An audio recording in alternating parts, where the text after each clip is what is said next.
Baik, pemirsa CNBC, kita nggak cuma tahu ya kalau Mas Menteri ini bukan cuma Menteri Pariwisata dan Ekonomi Kreatif, tapi beliau ini merupakan konten kreatif. Saya mau tanya, kok bisa keluar ide gitu sih? Emang kerjanya nggak sibuk-sibuk banget ya jadi Menteri Pariwisata? Berarti benar jalan-jalan dong, atau Jadi, gimana nih? ini ya yang disebut sebagai bagian daripada inovasi, adaptasi, dan kolaborasi. Saya lihat ya, key opinion leaders dari kementerian ini selain menterinya, Ini bikin konten pribadi loh. ini buat konten pribadi, tapi semuanya ada di platform yang universe-nya Kemenparekraf. Jadi karena saya ada existing channel, saya punya existing platform, baik itu di social media, mainstream maupun alternatif media, itu kita gunakan 100%, malah saya lakukan beberapa kegiatan-kegiatan yang nggak pernah terpikirkan seperti membuat konten. Kenapa?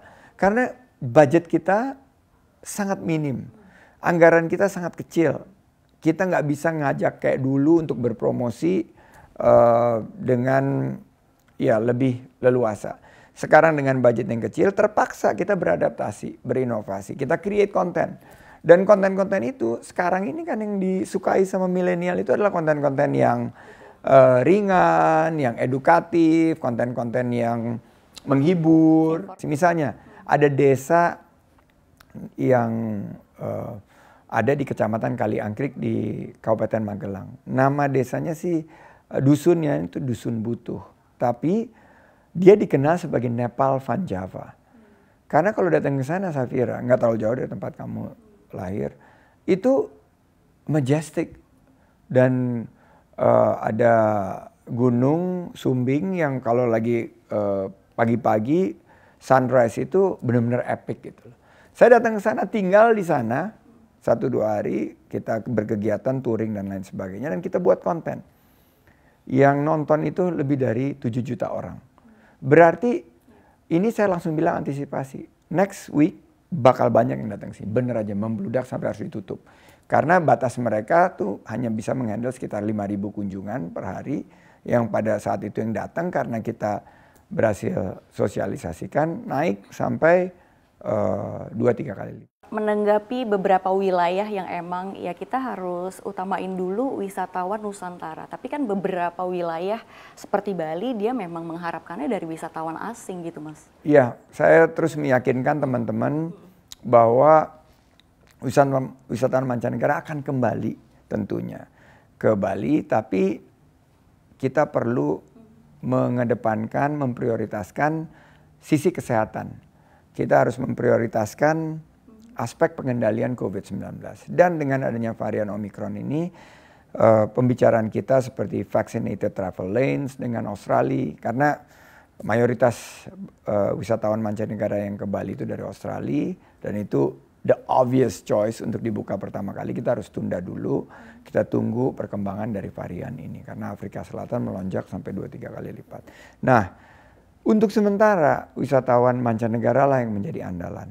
Nah, karena sekarang tingkat hunian hotel yang sudah mencapai angka 50-60% di berbagai lokasi, tapi yang menjadi kendala itu adalah room rate-nya, yaitu harga per kamar yang karena wisatawan mancanegara itu lebih rendah dibandingkan wisatawan mancanegara. Jadi wisatawan Nusantara kita misalnya bayarnya $100 gitu loh, dibandingkan kalau wisatawan mancanegara $200. Nah, tinggal kita sikapi dengan penurunan biaya atau cost management yang lebih baik dan peningkatan insentif dari pemerintah. Misalnya tax holiday, misalnya kita juga berikan dukungan dari segi insentif, bantuan kepada sektor melalui bantuan insentif pemerintah atau bantuan pemerintah untuk usaha pariwisata. Nah, hal-hal itu yang akan kita lakukan sehingga kita bisa melalui masa-masa sulit ini. Kalau misalkan kita bilang kan ada strategi, ada turunan ya, ada turunan. Ini strategi pemerintah gimana sih untuk bantu pariwisata turunannya gitu yang terdampak? Kalau pariwisata turunan kan di pariwisata itu ada 13 subsektor kan. Jadi mulai dari hotel, restoran, kafe yang obvious sampai ke biro perjalanan wisata, juga pemandu wisata dan lain sebagainya. Ini yang kita bantu dengan program-program turunan kita. Jadi ada program-program yang subsektor. Ekonomi kreatif ada 17 subsektor. Jadi cukup beragam. Ada yang perlu dibantu banget kayak sektor yang mengalami kontraksi yang luar biasa seperti kuliner kemarin. Itu kita bantu dengan kegiatan-kegiatan stimulus. Nah, saya melihat justru pariwisata dan ekonomi kreatif ini kan baru 2 tahun ini disatukan kembali, kan sempat pisah kan di pemerintahan sebelumnya ini pernah menjadi Bekraf dan Kementerian Pariwisata. Sekarang gabung lagi nih jadi Kemenparekraf, Baparekraf.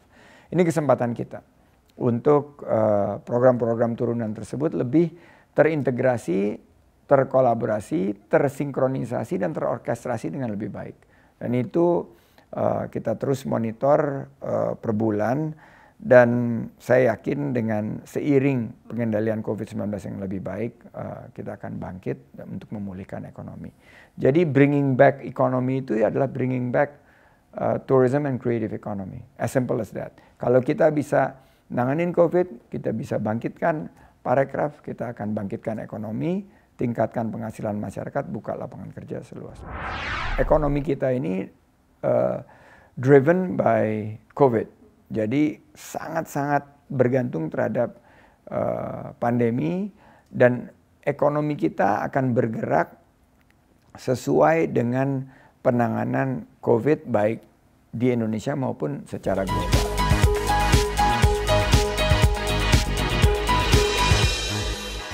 Untuk informasi lebih lengkap dan berita terkait, klik link yang ada dalam deskripsi. Dan jangan lupa untuk install aplikasi CNBC Indonesia di App Store dan juga Play Store. Jangan lupa subscribe ya.